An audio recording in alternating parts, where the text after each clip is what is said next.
Hi everybody, so this is Cancer Mom's vlog.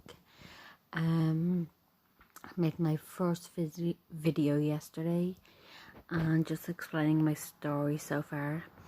And tomorrow, well technically today because it's like midnight and my husband's birthday, he's 35 today.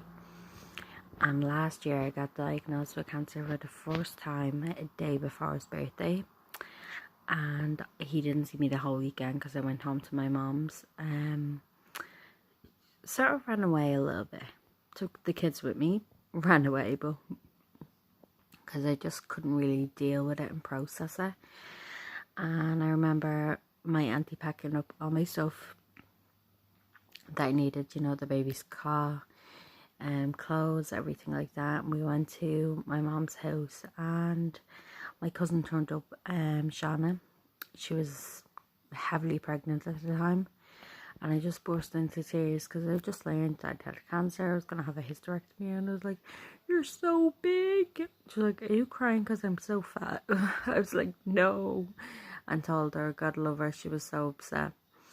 And this time I'm probably going to be re-diagnosed on his actual birthday, which is upsetting in its own way. Past, you know, the fact of having cancer again. I'm scared.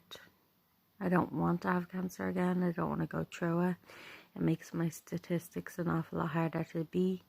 I don't want to come home and tell my daughter, who's 7 again, that, you know, Mom has bugs in her belly. That's how we explain it.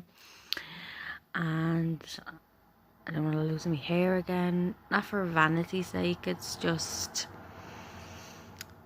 it's the whole thing. You lose your hair, you're sick, you're tired, people look at you differently. They pity you and tell you, "Oh, you're so brave." I'm not brave. This is not a choice. Believe me, if it was cancer, I would run the hell away. Usain Bolt would not beat me. Brave people are people who run into fires, who stop muggers.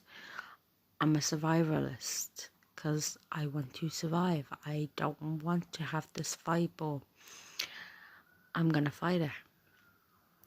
So I'm sort of resigned to the fact of what tomorrow's gonna be. I'm hoping immunotherapy is an option for me because it seems to have really good results, but I have a really rare strand of cancer and they're not really working on that at the moment. But they took my cancer cells that they had in the laboratory and they tested it on it, so we'll see what that is tomorrow. What I have done is make a list of questions, and that's something I recommend every person who's going to see the doctors, the professors, to do, because when you're in there, the information is getting thrown at you and your mind goes blank. But when they say, "Oh, have you any questions?" and you take out a piece of paper and a pen, you've written them all down and it's all so much clearer for you. And then when you write down the answers, when you go home and you have time to process, it is so much easier for you to understand. I would take a person to every appointment with you, even if you think it's a regular appointment. They can give you devastating news. My last regular appointment that I had, they were like, "Oh, we saw someone." I had no one there. And I left the hospital crying, ringing my auntie, ringing my family, devastated by it. So always have someone with you if it's an option. It's not always an option. My husband always couldn't come, he worked. My family always couldn't come, they had their own commitments. But if you have the choice, have someone with you. Write your questions down, bring a pen.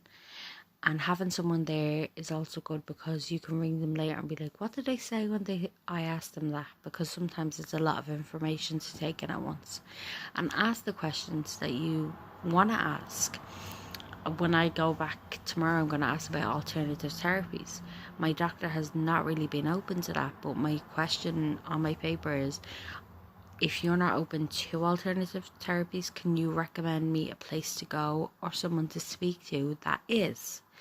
If the doctor you have and you want to stay with them doesn't recommend something that you like or give you information about it, ask those questions and ask for a referral, because just because they don't agree with something doesn't mean you won't.